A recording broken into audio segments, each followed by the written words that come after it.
Welcome, Scott. Appreciate you jumping on the Harder Not Smarter podcast with us. It's always a pleasure to have conversations with you.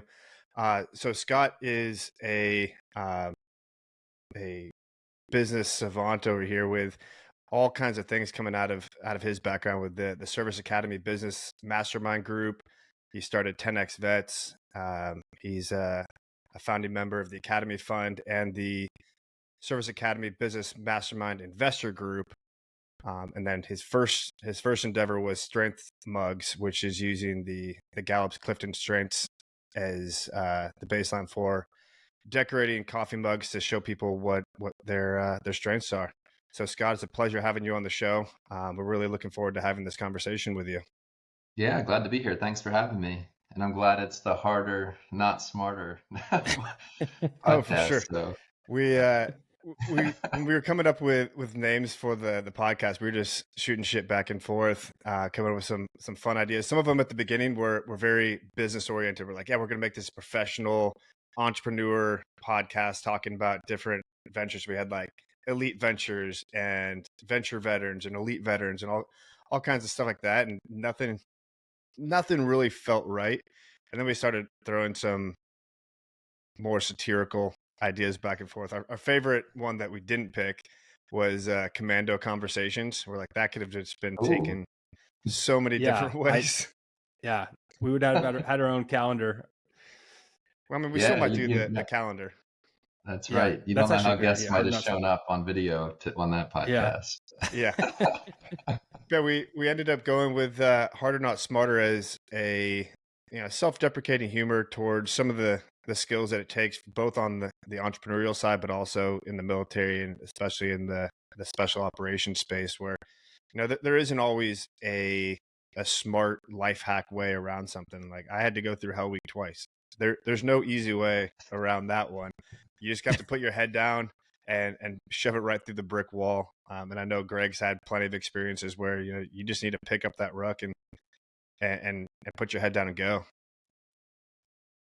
Yeah, awesome. Whole week twice, man. So that's don't even want to go through it once, but that's pretty amazing that you had to do it twice and made it And through twice. well, Kevin, I made it to would you rather go go on. through Hell Week twice or Sear twice? So our SEER is a little weird because team guys being team guys, the Navy kicked us out of their program. We were causing too much havoc because guys would go through after they'd gotten their trident, pretty much. And so these guys are cloud nine, thinking they're the baddest thing in the world, and then you're putting them in a fleet course with pilots and crew chief and other people, and it was just turning into a bit of a cluster because these guys were bending the rules. They're trying never to be caught, and the whole point of SEER is to eventually be caught so you can go through the resistance and escape portion. And these guys were like swimming out into the ocean and treading water for hours on end so the instructors wouldn't catch them. They're like, you're missing the point here. And so to have a little bit more control, because the situations pilots are going to find themselves in are probably different than the situation SEALs are going to find them in. So there's like, it's just better if we just separate these two groups and make it their own. But with that being said, probably do Hell Week again, just because you're with the boys where SEER school is just pure suck. Like there's just nothing cool or fun about it. But Yeah, we digress. So yeah, Scott, Well, I was a surface warfare officer on a yeah, ship, drinking coffee and eating donuts. I guess that's what the SWOs do. So, and living the good life out there, though. You got all the warm meals. Although sometimes the meals were a bit cut short if you were extended on deployments. So yeah, tell us a little bit about the experience you've had going from, you know, academy, service warfare officer, and then getting out and really diving into the entrepreneurship world. yeah, well, it took me. Well, thanks. Yeah, thanks again for having me on the podcast. And it took me. I got out of the Navy in 2006, and there was probably 10 years of there, time span of after the Navy, just trying to figure out what I wanted to do with my life.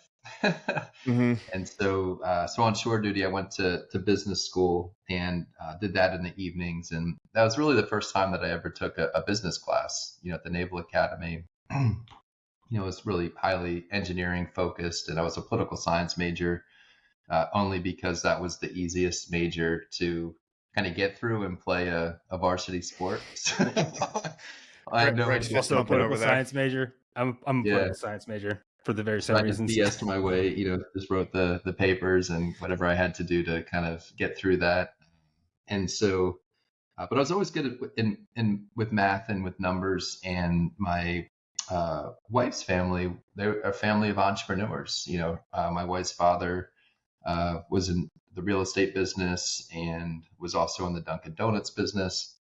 And my wife really was kind of suggested, like, hey, Scott, maybe you should try business school. And I really enjoyed it. It was really the first time that I ever sat down and took a class that I actually really enjoyed. And partly probably because I was paying for it myself, I had to get an ROI.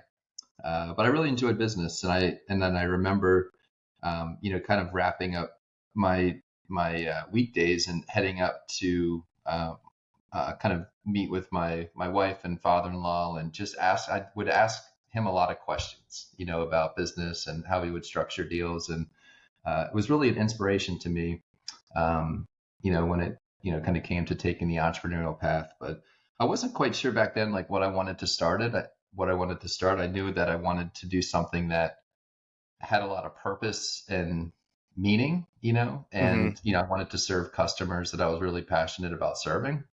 And so, anyways, so I wasn't quite sure what to do. So I went and got a job. I worked in medical device sales for a couple of years and worked in the construction industry for probably 8 or 9 years after that. And back in 2010, I just started kind of throwing like entrepreneurial ideas at the wall and started a bunch of different side hustles, kind of working in the evenings and on weekends, trying to figure out like, hey, what's the business that I could start that, where I could make money serving people that I really enjoyed serving. So, that was about 10 years of kind of like grinding it out and struggling and trying to figure things out. And then what really was helpful to me on my entrepreneurial journey or just kind of on my professional development journey was, taking the Clifton Strengths Assessment, which is an assessment that Gallup came out with a number of years ago. And once I understood like what my strengths were and what my talents were, it's like, man, like how do I create a business around my strengths, right? Because this is clearly the way that I create the most value for people and the most value for, potentially for customers So was and this right clients. when the Gallup Strengths thing came out? It was a pretty new thing at the time. Yeah, so maybe I think it came out, don't quote me on this, but maybe like the late 90s ish. Okay. I think that's when, Gallup released the Clifton Strengths Assessment. It used to be called Strengths Finder, and it was really the life's work of the of Don Clifton, who was the chairman of Gallup for a number of years, and really just wanted to create a language around the talent themes. And he felt like, hey, when people focus on their strengths, they focus on things that they're good at, they get a better result. And oftentimes, if you guys remember back, in the military, it's like a lot of times, like we're trying to fix weaknesses, right? Or even in the corporate world, it's like you go in for a performance review and it's like, hey, here's the 5 things you're terrible at that you need to improve. And just completely ignoring the things that you're really good at, where you could Yeah. honestly make a bigger impact. It's like, why do I need to be good at everything? Yeah. So I was so passionate about that assessment that, and I was doing some coaching on the side, like in the evenings, just trying to help people. And it was mostly just charitable work. I don't even know if anybody was paying me back then for any of what I was doing, but I was really passionate about the assessment. I became a Gallup certified strengths coach back in 2000, and I think it was 2014. I went through the certification process. But kind of from that, I didn't really start a coaching business.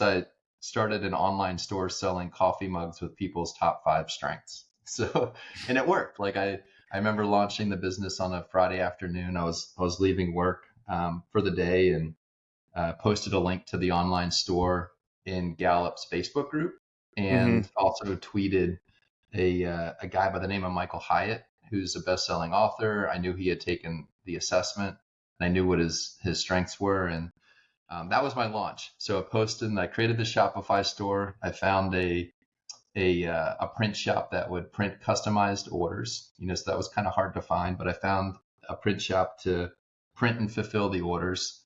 And so it was kind of like this passive income So you didn't need online business. any like warehousing or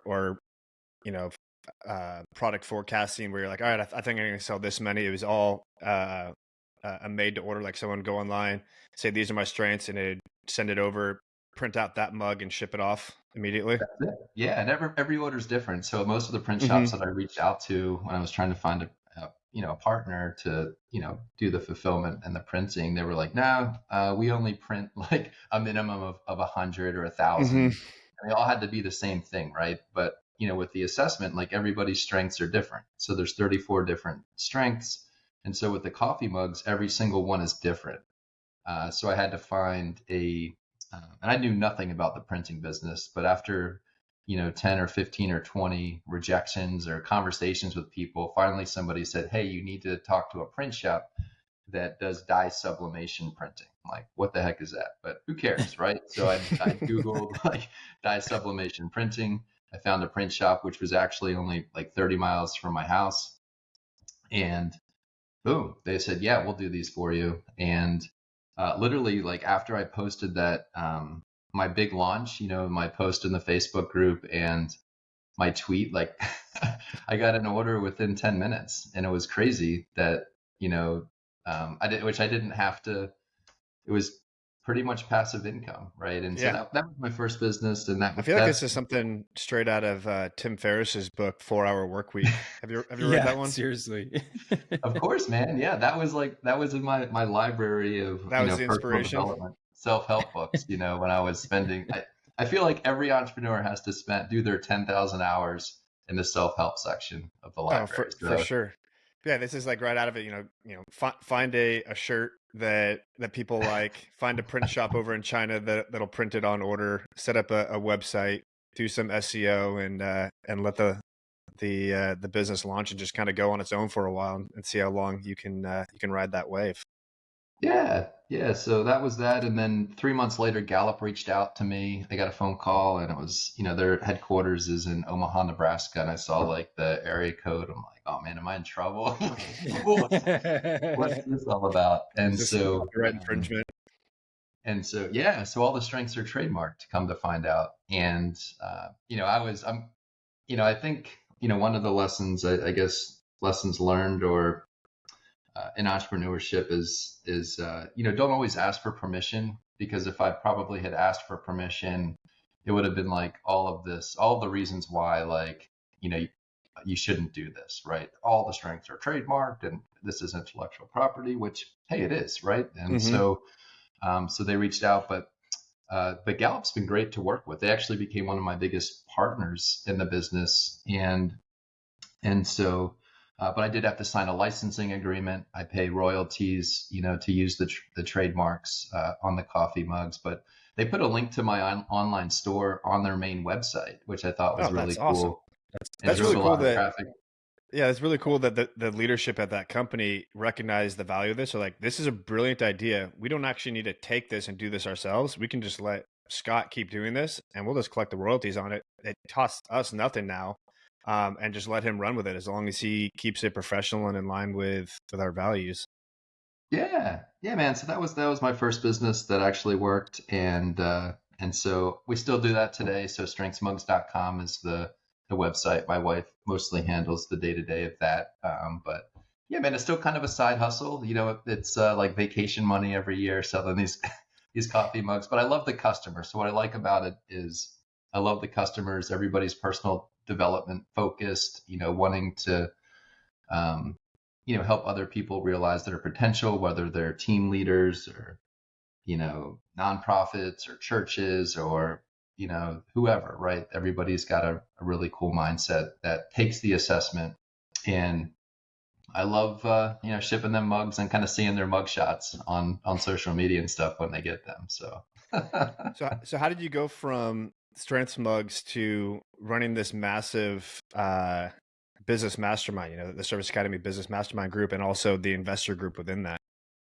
yeah. So how do we connect coffee mugs to an investment fund? And for me, so that gave me a lot of confidence, right? Because I think when you're starting out in entrepreneurship, and I know you guys probably talk to a lot of entrepreneurs or side hustlers or people that want to go in that direction, but are kind of struggling to figure out, product market fit, or even what kind of business they want to start. It can be really deflating, right? And even as confident as a lot of us might be, having served in the military, or, you know, people used to look up to us, now like all we get is rejection, right? And nobody wants to buy our products, and and this is rightfully so, because they probably suck, right? And so, but getting to your first win, or getting to your first sale where somebody actually pays you for something that you created, is super rewarding. And that gave me confidence to kind of go out there and say, hey, I've started this, this side business, this online business selling these coffee mugs.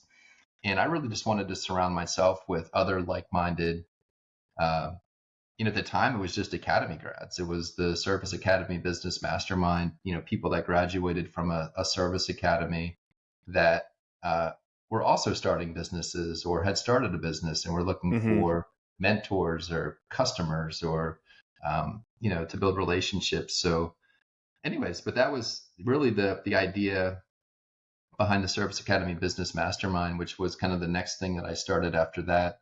Was I just wanted to be surrounded by like-minded people, where I could, show up to a Zoom call and, just connect with other folks that were starting businesses, that were kind of going through that entrepreneurial journey.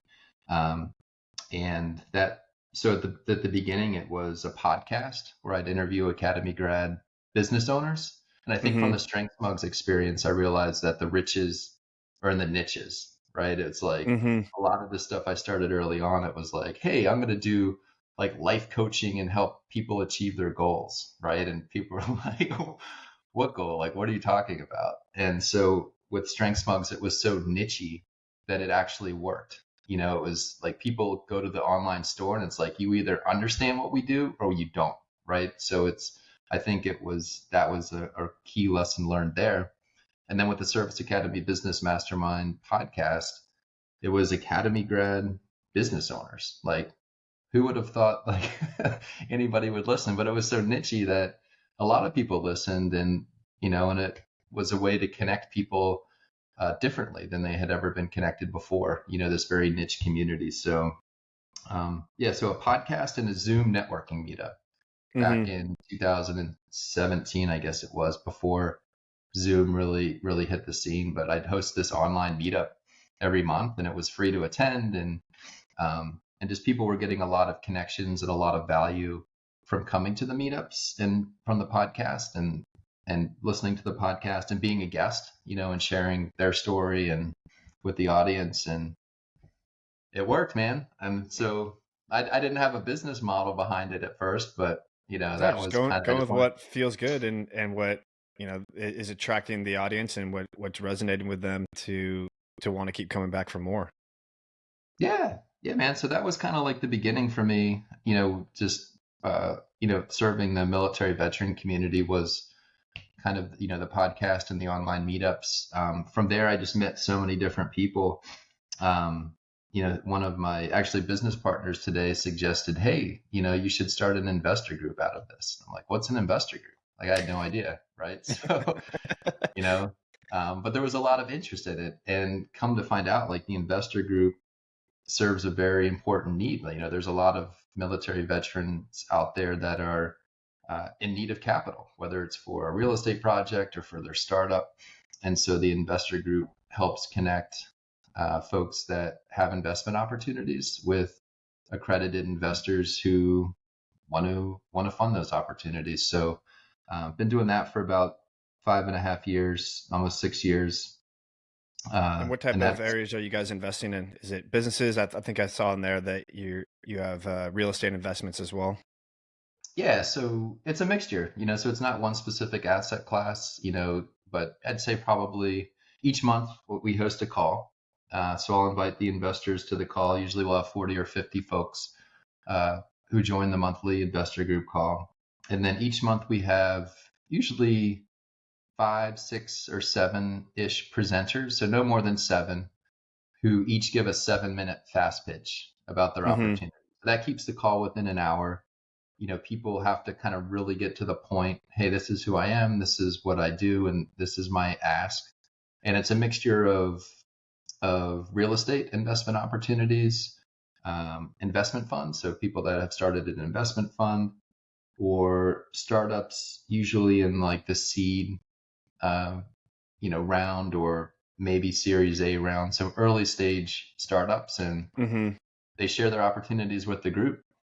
And then the individual members of the group, do their due diligence, and then, reach out or connect, and, if they're interested in investing. So pretty informal, but Yeah. there's the opportunities that come through the network are pretty good. It's amazing to see, um, the high quality businesses and even real estate projects that a lot of folks in the community kind of bring forth to Are the you to the guys investment. looking at all to get into the ETA space? Entrepreneurship through acquisition.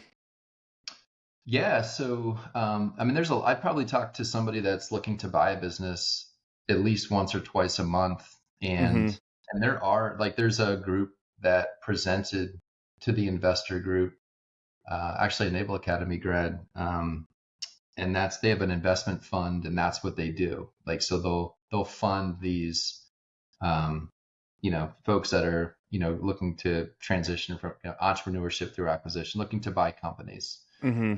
And so we've had like funds present to the group, raising capital to fund these individual businesses. And so, yeah, so we've had folks like that have presented to the group, and Are these so, typically looking to buy individual businesses, or are you getting private equity coming in looking to do a roll up on a specific industry like marinas or auto body shops? yeah, we had an Air Force Academy grad down in Florida present. So he was a private equity company, and so I guess so he had like a platform fund where one business would like help the other business, and so they were buying companies. And I don't know if the operators were veterans or but he was a veteran, and it was a private equity fund, and they were looking to make acquisitions. And so some of these guys have a really high investment minimum, though. It's like, when Mm-hmm. you start when you start talking to the private equity funds, it's like, the two that I mentioned, I think it was at least, one of them was $1 million minimum investment, and I think maybe they both were. But Just pocket sometimes we'll change. cut deals with Pocket fellow change. academy grads or veterans, like to let them into the deal at a, beneath the minimum.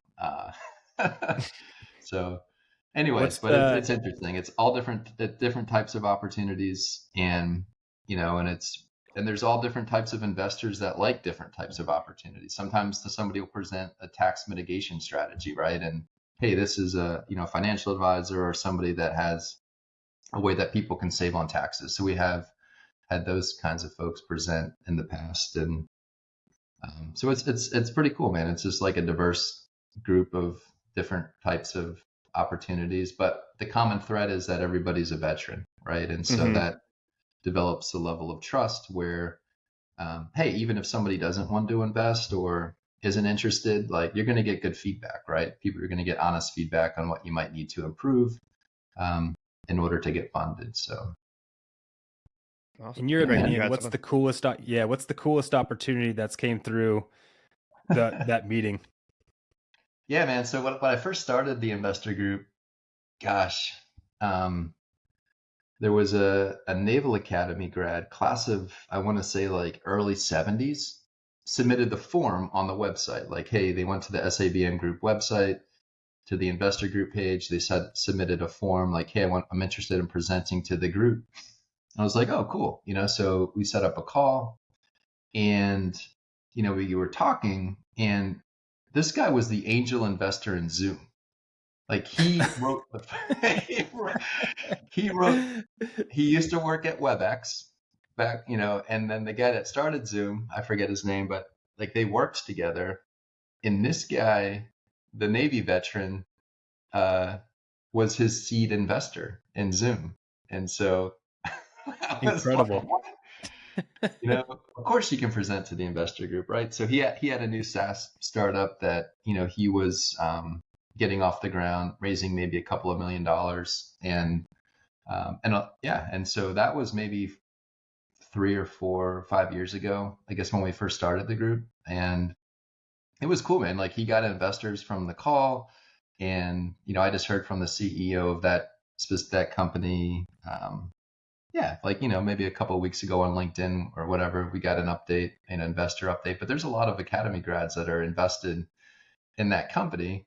But that was really cool. I thought like he had a really cool story where this guy was, who would have thought that the angel investor in Zoom was, a Navy veteran? Like, yeah. And what's been have you guys had any big company or big investments that have had significant return since you've started this program? Yeah, so the real estate ones are, I've invested in a few of them. I wish I could invest in all of them, right? But it's I ran out of money after like the first 6 months. Investing in deals. Tapped out. I turned my IRA into a self-directed IRA, and then after talking with the angel investor in Zoom, and people that had some pretty cool opportunities, Scott was out of investing money, pretty quickly. But with those deals, a lot of times the venture capital ones, the early stage companies, it just takes a while for something to happen, right? They need a liquidity event. And so, the ones that I've invested in, they're still going. I still get the updates. None of them have run out of money yet, and so hopefully, and I guess that was maybe 3 or 4 years ago. Hopefully, within 10 years, right, you get some kind of a return, right? The real estate deals, pretty much cash flow for the most part, unless it's a development deal, cash flow pretty much immediately, right? So every quarter I'll get a check, or a deposit into my account for, hey, here's your quarterly payout. And so oftentimes those will take, anywhere from 4, 5, 6 years to where there's a liquidity event, somebody buys the property. And so, I've gotten to invest in some really, really cool opportunities that folks are working on, create a passive income stream. And and hopefully like in the next year or two, there will be a liquidity event with some of the deals, right? Where it's like, I get a payoff or a payout, and then you can go and invest in the next one. But we need to have Brandon Miller talk to him. So Brandon, one of the guys in our community, the entrepreneur community, he's created a AI-based, essentially a psychology assessment of people, so they can have real-time conversations through the computer with an AI psychologist, and it actually analyzes the input from the person, whether they're doing a journal entry or having a conversation with the AI psychologist, and it'll break it down of like, hey, this person might be depressed, might have PTSD, might have anxiety, might have self-harm tendencies, might be potentially a threat to others. And so it can do this real-time analysis, and it can report back to actual psychologists and people's commands. And he's been getting a huge amount of positive feedback on it. And he even built in an AI image of a talking head, essentially, to make it much more real. So it's not just you in a chat room, kind of with text going back and forth. There's an actual person image that is having these conversations, and there's a huge amount of potential that this will be able to have, given the amount of mental health issues and suicide problems within the veteran community. He's been super passionate about it. He was actually just up at the MilVets conference in San Francisco, hoping to present, but I guess they changed the criteria at the end, so the threshold of what they're looking for in terms of investment was much higher than where he is. So he didn't make the cut, but he's been definitely working the veteran crowd to see what he can do about getting funding and move this project along. Yeah, Brandon is one of the most, and that's a good audience too. Like if you're raising capital, for your business or for a real estate project, instead of just going to like up to strangers, right? Mm-hmm. talk to folks that you were classmates with, right, or people that you served with in the military, and it works. It really works because they want to support you, and you don't want to let them down, right? And so, a lot of money has exchanged hands, between the investor group and the podcast, and I think just within the military veteran business community, right? People want to support each other. And so it's, really good community to be a part of. That's awesome. It was worth the struggle, man. So I'm glad. I mean, that's where we are right now. You are our fifth guest that we've interviewed. We have like 10 more already lined up with a huge amount of interest, but I know exactly what you're talking about with that initial grind of, all right, we just need to get content, have as many guests as we can, figure out the voice and the messaging and the topics that we want to be talking about that align not only with what we want, but also what the audience wants, and making sure it all keeps moving forward. But it's a hell of a ride, and it's so much fun. Yeah, you guys are doing a good job. And how many members do you guys have in the SABM community? Yeah, so SABM's broken down into some different groups. So the investor group, we've got about maybe 600 accredited investors in the group. Each month we'll have 40 or 50 show up to the monthly meetings. We also have an investment fund, so kind of from the investor group. One of the guys that presented to the group early on and was a podcast guest, Bill Militello. I've invested in a couple of his real estate deals back when I was first starting the investor group. Anyway, really great guy, kind of became a mentor of mine, and we wanted to start a fund. We should start an investment fund, and he had the whole back office to do that. Mm-hmm. And so and he had created funds before, so we started a fund together back in 2020, if you remember that year. It's a bit of a haze. We were sitting around, probably locked down, on just trying to figure out what to do with ourselves. But we started the Academy Fund, which is a real estate fund that's focused specifically on lending. And so over the last 3.5 years, we just crossed 50 million in loans. So we lend money on investment properties, specifically to military veteran real estate investors. So folks that need bridge financing for an investment property. So they need to close quickly, and they need to close with cash, right? And they don't want to use their own cash per se. And so we do hard money lending. So we've done over 50 million in loans over the last 3.5 years, and we'll raise the money from accredited investors. And so we've probably raised, I think, just over 20 million to date. And so you got the rich guys, right, and gals that are like, yeah, I don't want to go do the the heavy lifting, so they'll invest and they get paid monthly, which is pretty cool, right? So they get monthly distros, or most of them reinvest it. So it's something that cash flows right away for investors, and then it provides capital for the military veteran real estate investors. And there's been some really cool success stories that have come from the Academy Fund. So we were able to fund one of my classmates who was actually a Navy SEAL as well. And so he was a real estate investor and an entrepreneur, really successful business person. And came across a farm that he wanted to buy. I think it was like 350 acres. And Mm-hmm. he's like, guys, we had a really good relationship with him. He's in our 10X Bets group, which I'll talk about in a minute. But he's like, yeah, I need to close like within a few weeks in order to get a really good deal. So we liked him and we liked his experience and we liked the deal. So we lent the money.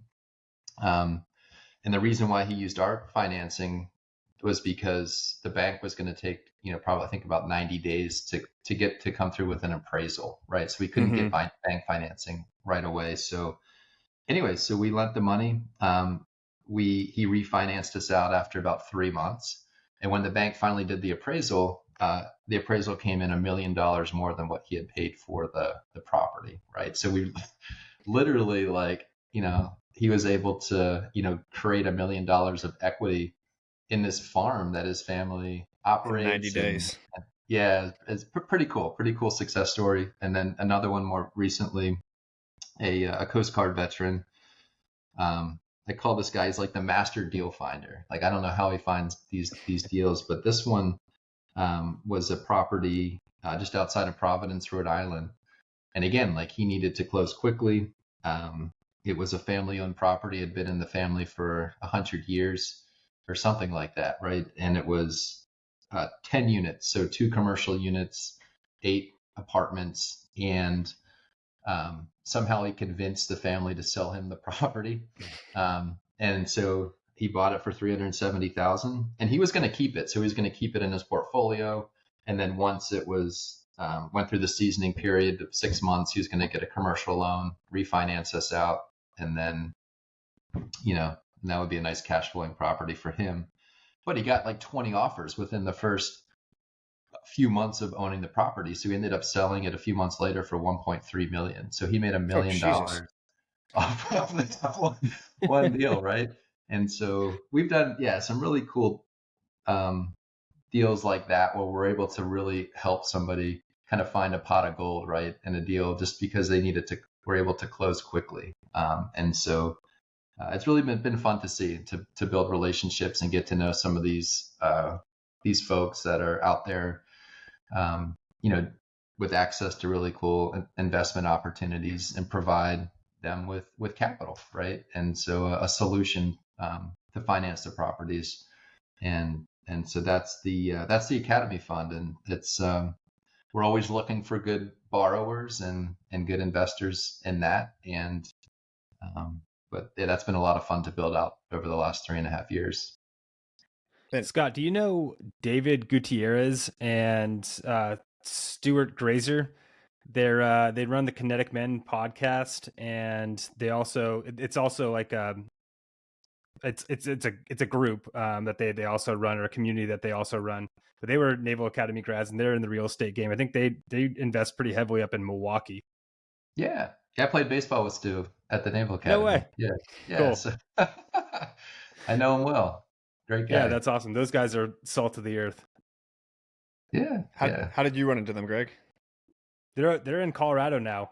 So they both moved over there and are living out of Colorado and started their own company. And I've had lunch with them a couple of times. And John Bollinger, he's a former Marine One pilot, is over in Colorado Springs now, and he's good buddies with them. And I had hung out with John quite a bit when I was stationed over in Colorado Springs. So got to know those guys through him. Awesome. Yeah, the military presence in commercial real estate is pretty remarkable. I've seen so many guys get out of the military and go immediately into commercial real estate. Granted, it's also part of the time, when I was getting out, 2019, 2020 was pretty high times for commercial real estate investment. And so I imagine it attracted a lot of people, but I think it's also just a good fit of having ownership, having flexibility, and obviously very lucrative offers. Yeah, and it's something that a lot of folks active duty can start, in their, as a side hustle, right? When they're on active duty, a lot of folks will buy properties, and there's just a lot of veterans that are interested in real estate investing. And so, anyways, but from an investment standpoint, we liked that because our deals are backed by real estate. and then they're being led by, pretty reputable people, right? People that Mm-hmm. have, we're all cut from the same cloth, right? So the borrowers don't want to let the investors down, right? It's like, hey, I just borrowed $1 million from these guys. Like they're going to do whatever that they can to pay it back, and so Mm-hmm. investors like the product because it's backed by real estate. And then there's veterans that are running the projects and, it, it's been working so far. So we'll keep going. Are you and your business partner doing the due diligence? Do you have a team of experts that advise you? How are you making decisions on these investments? Yeah, so we have a whole underwriting team. Actually, one of Stu's classmates. So Brian Witten from Hornet Capital. So Brian was also on the baseball team, and that's his expertise. Like he's our due diligence nerd. Like this guy loves real estate. He loves analyzing deals, and he is a very successful hard money lender.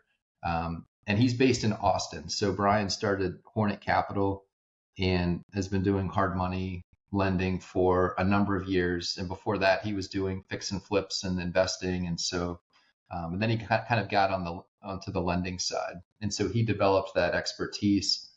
And so, so we actually, and then Brian met Bill Militello, who I mentioned earlier, at one of our 10X Vets meetings. And so 10X Vets is kind of an executive community for military veteran business owners and investors. We launched that about the same time as we launched the Academy Fund. But Brian met Bill.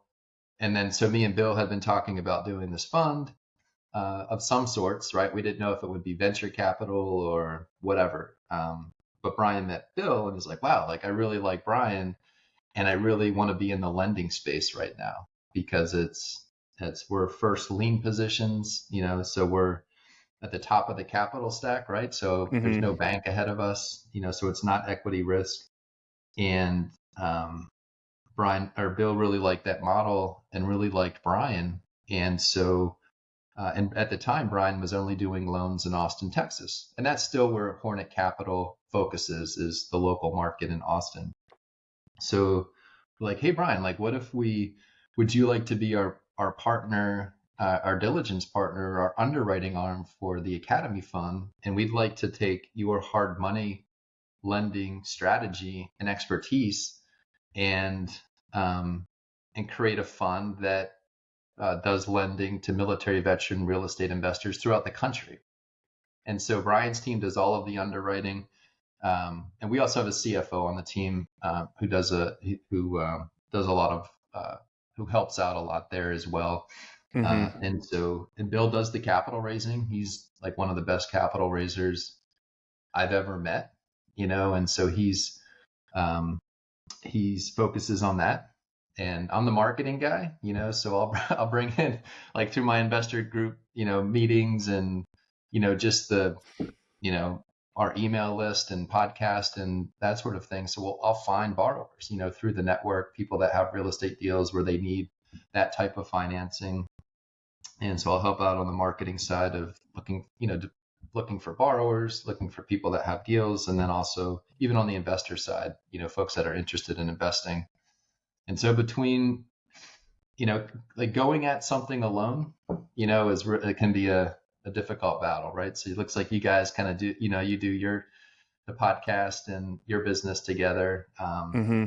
And you can go exponentially faster that way, Yeah. but if it was just you, trying to figure things out, and it's a long battle. And so, but anyway, that's the Academy Fund team. So the three of us came together along with an Army guy, West Point graduate, Lou Baker, who's an investment advisor. And it works, so 3.5 years later, we've done over 50 million in loans and we haven't missed a monthly investor payment distro yet. So, it seems to be working out metric so to far. have. Yeah. And tell us a little bit more about the 10X Vets. And you said it's more of like an executive group for CEOs and entrepreneurs to come together.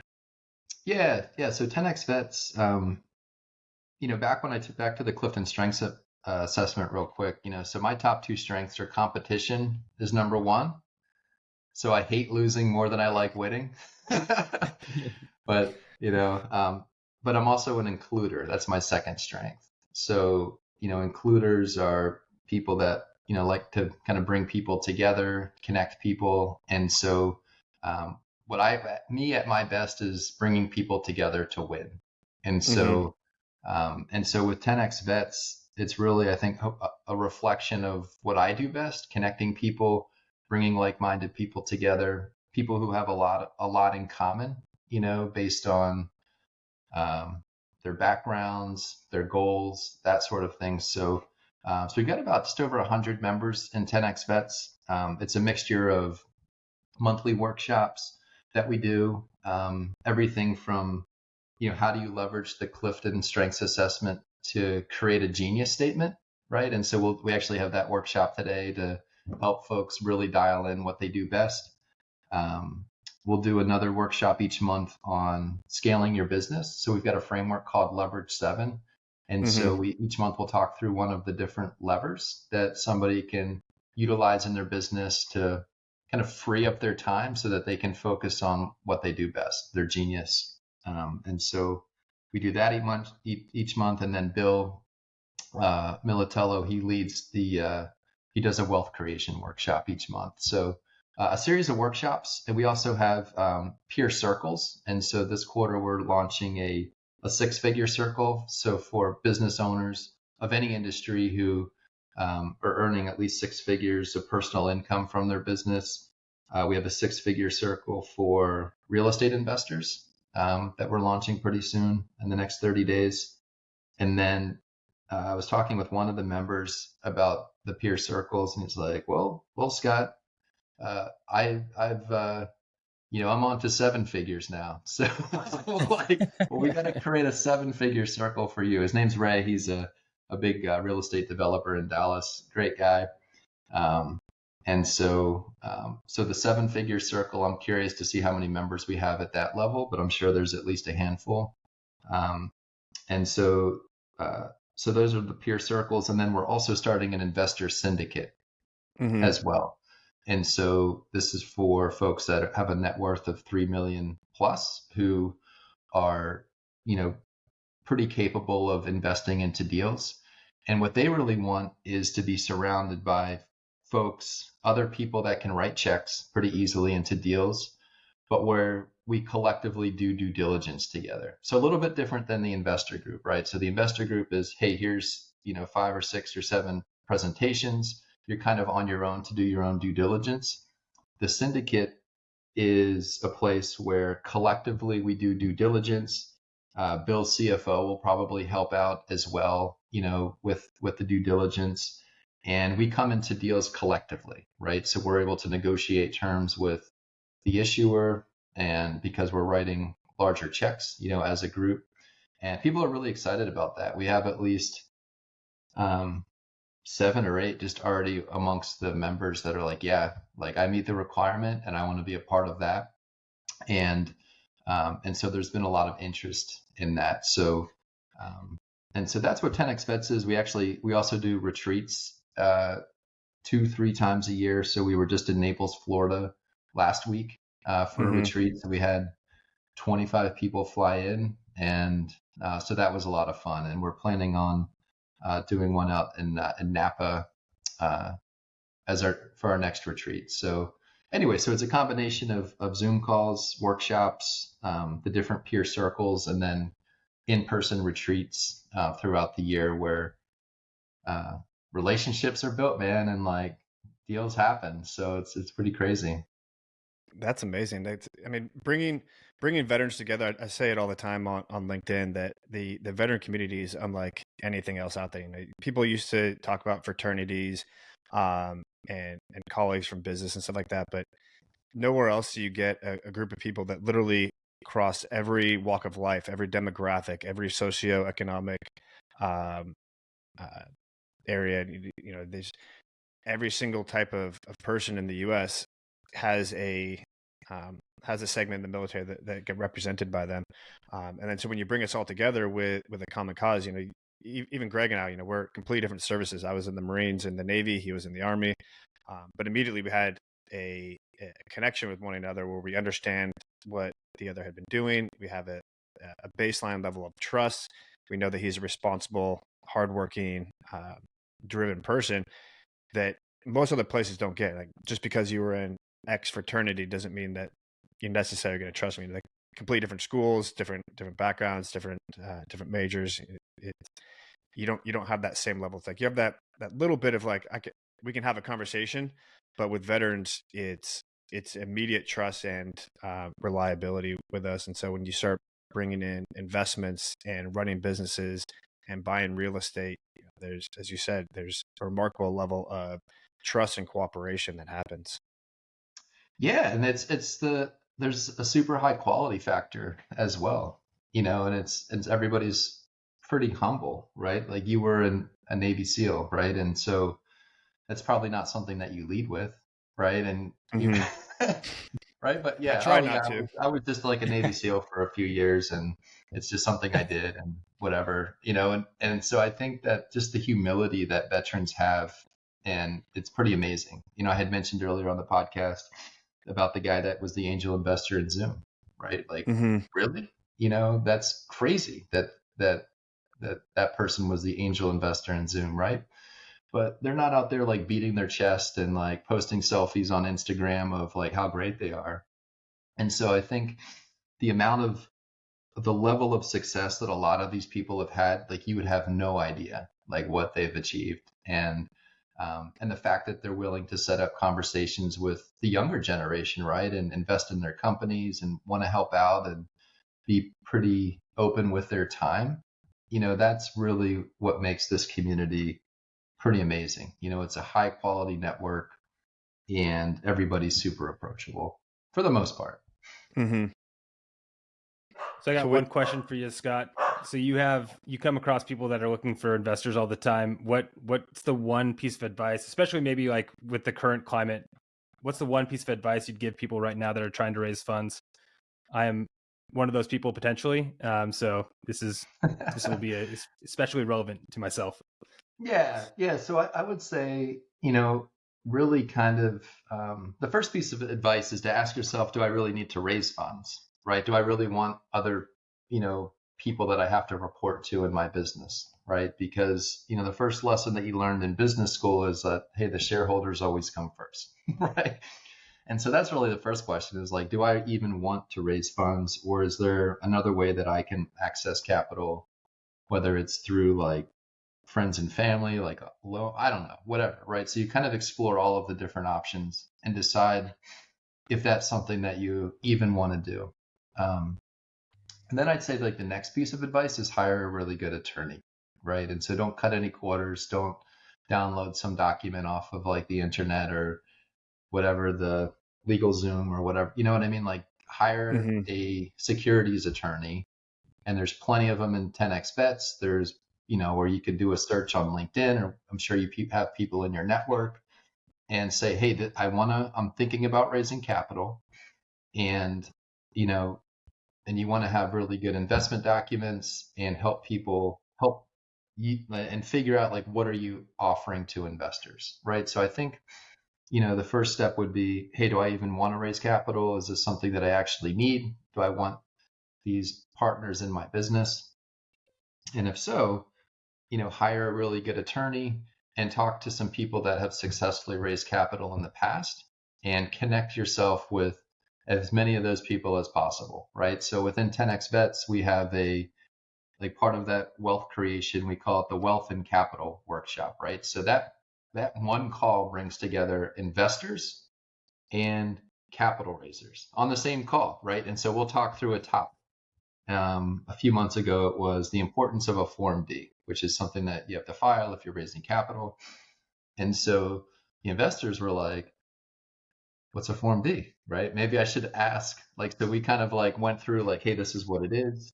You should ask the issuer for their Form D as part of your due diligence, because there's a lot of information on that Form D that, you can really learn a lot about a deal just by looking at that.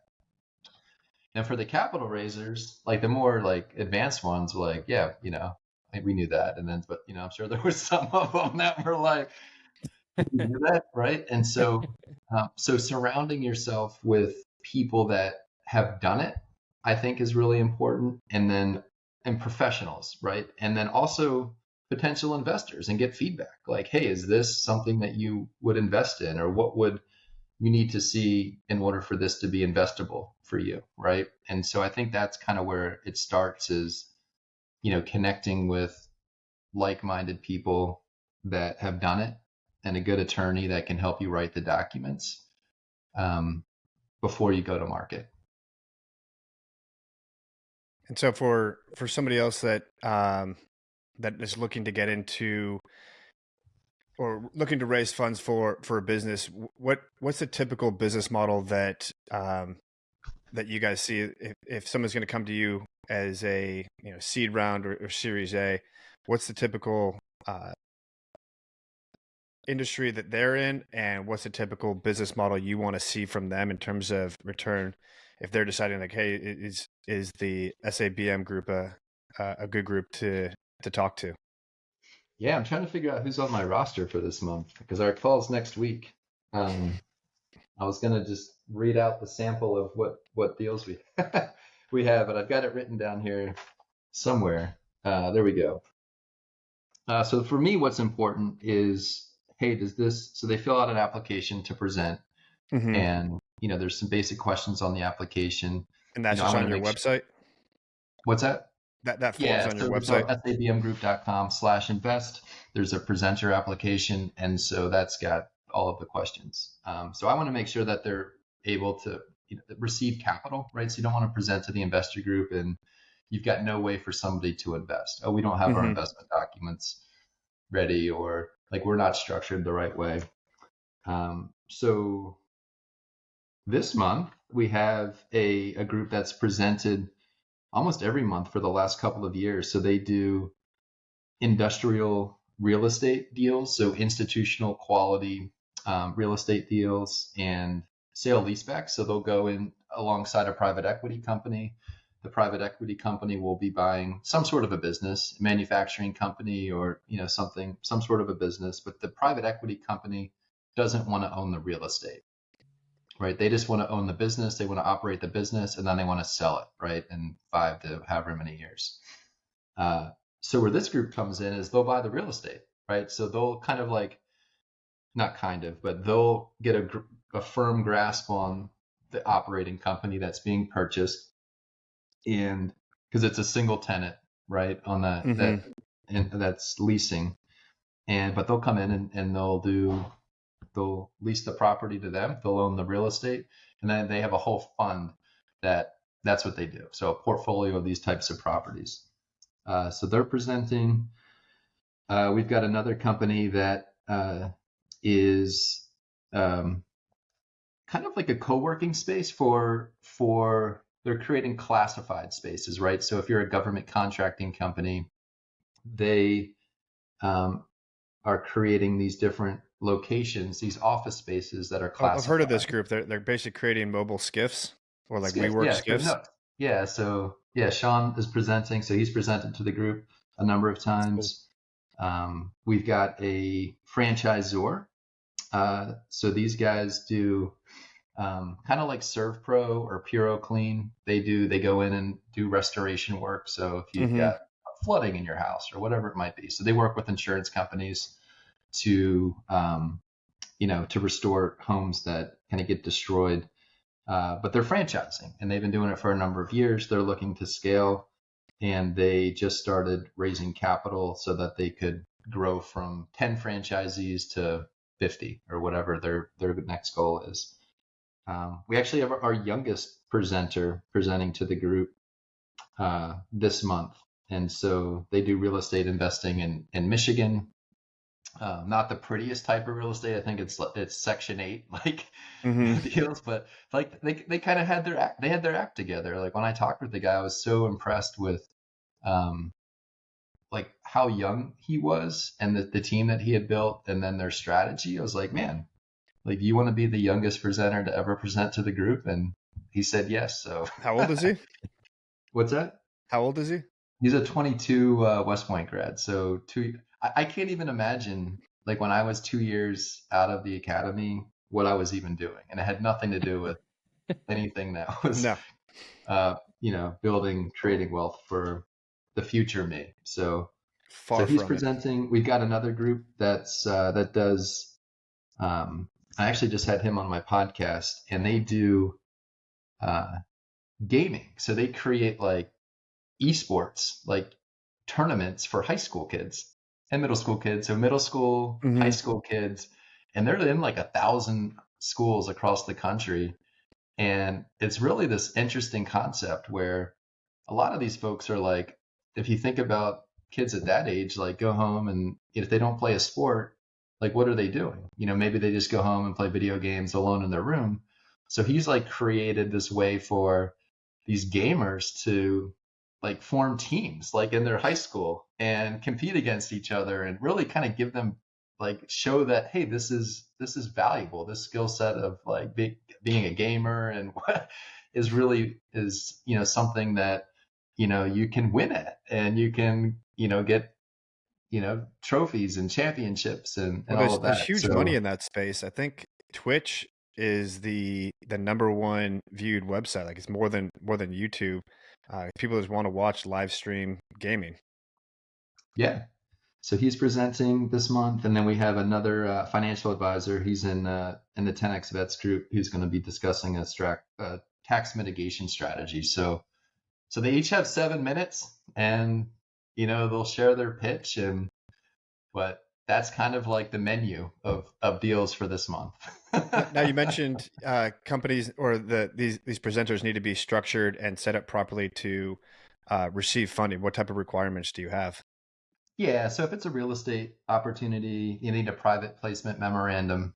It can't just be like, hey, I've got this LLC and like you're going to be a general, like, they've got to have a private placement memorandum if it's a real estate deal.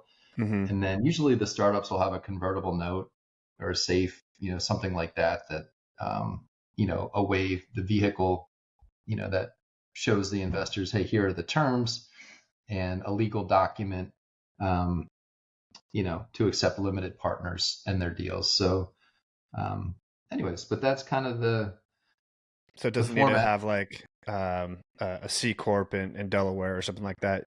You can be a little bit more flexible in that space. Yeah. So an entity, right? So whatever the entity type is that your attorney recommends that you set up,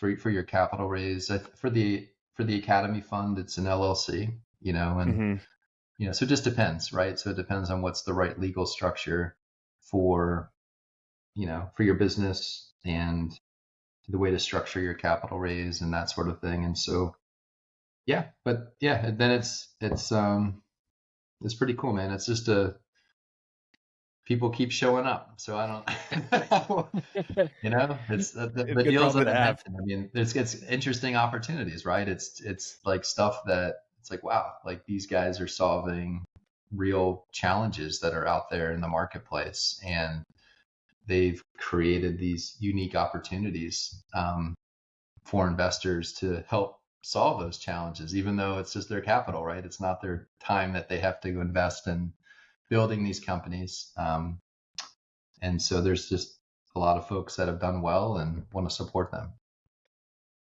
Awesome. So before we close out, what's next for 10X, for the SABM, for the SABM Investor Group? What do you see this growing into?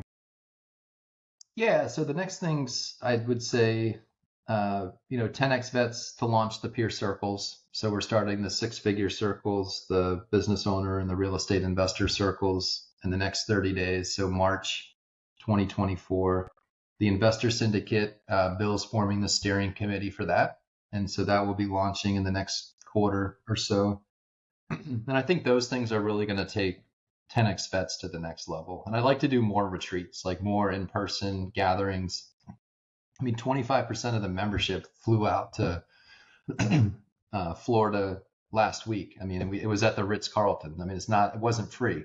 right? Yeah. And so, but for 25 people, it's probably a couple $1,000s, right? Just in a plane ticket and hotel. Some of the guys got Airbnbs, but it was a real investment for them to come, and for 25% of the folks to do that, it's like there's a real need out there for this kind of thing. So I'd like to do more of those retreats. Our goal is once a quarter. Just pick a cool location. I like it when it's a location where a member lives. We've got a member that lives in Hawaii. It's like, yeah, man, we should do one in Hawaii, because I'm tired of flying from Hawaii to Florida every year. So I'd like to do more of those. So that's on the 10X Vets side of things. And then the Academy Fund is, we actually got the fund onto the Charles Schwab RIA platform, so Registered Investment Advisor platform. So registered investment advisors who use Charles Schwab um, can offer the Academy Fund to their clients and count it as an asset under management, right? So that's pretty cool. And so developing relationships with RIAs throughout the country who like our product and want to differentiate themselves amongst their clients, being able to offer a pretty unique investment opportunity. Would love to develop more relationships with those folks. We probably have a half a dozen RIAs that we work with that allocate to the Academy Fund. So those are always valuable relationships for us. And I think the sky is the limit there. Our only limiting factor is deal flow, right? And so we've got plenty of deal flow right now, but we've got the capital raising experts on the team, right? Like people that have done this for a living. And so Bill's really good at it. He's really created a great foundation, a structure, kind of getting us onto the Charles Schwab RIA platform, developing relationships with people that have hundreds of investors. And so we've got all of the plumbing in place. It's just deals, right? It's like, if we can have all the money in the world, but if we don't have quality people to lend to, that's our only limiting factor as we grow. And so if there's anybody listening to this that knows somebody that is a real estate investor, or you are a real estate investor and need short-term financing or bridge financing for a project, let us know. And we'd love to learn more about you and your opportunity and, potentially work with you. Awesome. Yeah. So all those spots, 10X Vets is 10xvets.com. The Academy Fund is academyfund.com. And then, as you mentioned earlier, if you're interested in pitching before the Service Academy Business Masterminds, is sabm.com/investors. Obviously there's a wealth of areas you guys are touching on. Pretty much the main trend is, if you're a veteran interested in entrepreneurship and need capital, these guys across the board, seems like they'd be able to help you out pretty well. Yeah, we know a few people. So. It seems like it. Thanks, Scott. Well, this is awesome. All right, Kevin, I really appreciate you on launching your podcast. Thank you. Yeah, it's been a lot of fun, and hopefully we'll be able to reach out to more people, send some traffic your way, both with investors and entrepreneurs looking to grow their business.